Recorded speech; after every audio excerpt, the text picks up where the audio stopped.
আজি আমি অসম সংখ্যালঘু সংগ্ৰাম পৰিষদৰ পৰা অসম বেছিকত আমি কেন্দ্ৰীয় সমিতি নিৰ্দেশ মৰ্মে আমাৰ অসমত যি জ্বলন্ত সমস্যা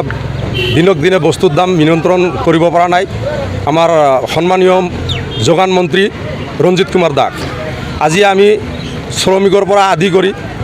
নিম্নবিত্তমানৰ যিখিনি আমাৰ মানুহ আছোঁ আমি বজাৰত 500 টকা 100 টকা লৈ আমি যাব নোৱাৰোঁ বজাৰত জুই লাগি গৈছে কিন্তু তেওঁ বিজেপিৰ হৈ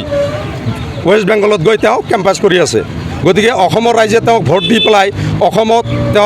অসমৰ ৰাইজৰ কাৰণে কৰাবাদি সি বেংগলত গৈ তাতে তেওঁৰ মানে লিডাৰগিৰি দেখাই আছে গতিকে ৰঞ্জিত কুমাৰ দাসক আমি ধিক্কাৰ দিছোঁ অসম সংখ্যালঘু সংগ্ৰাম পৰিষদৰ পৰা তেওঁ অতি শীঘ্ৰে হয় খাদ্য বিভাগৰ পৰা পদত্যাগ কৰক আৰু নাইবা তেওঁ বস্তুৰ দাম কমাই দিয়ক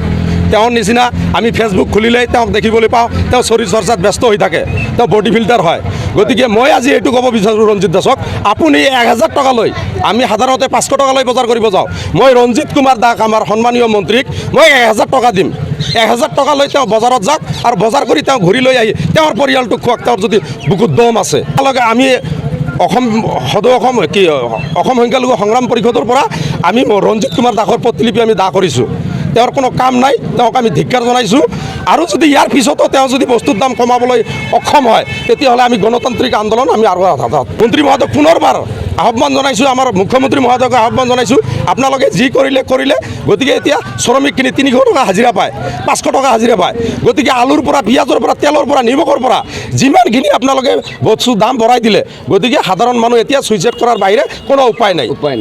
মেডিচিনৰ পৰা আপোনালোকে কোনটো বস্তুৰ দাম কমাইছে কওক গতিকে বস্তুৰ দাম যেনেকৈ বঢ়াইছে তেনেকৈ আপোনালোকে অসমৰ মানুহক আপোনালোকে কৰ্মসংস্থাপন দিব পৰা নাই আজিও চাওক এই বজাৰত কমচে কম 100জন ল'ৰা বেকাৰ বহি আছে কোনো কাম নাই ইয়াতে গতিকে আমি অসম চৰকাৰক ধিক্কাৰ দিছোঁ যে আপোনালোকে বস্তুৰ দাম যেনেকৈ বঢ়াইছে কৰ্মসংস্থাপনো দিব লাগে আৰু ৰঞ্জিত দাসক কৈছোঁ তেওঁ বেংগলত গৈ ওকালতি কৰাতকৈ তেওঁৰ অসমখন আচলতে তেওঁ ভালকৈ চাব লাগে যে অসমৰ মানুহে জ্বলন্ত সমস্যাত কেনেকৈ ভুগি আছে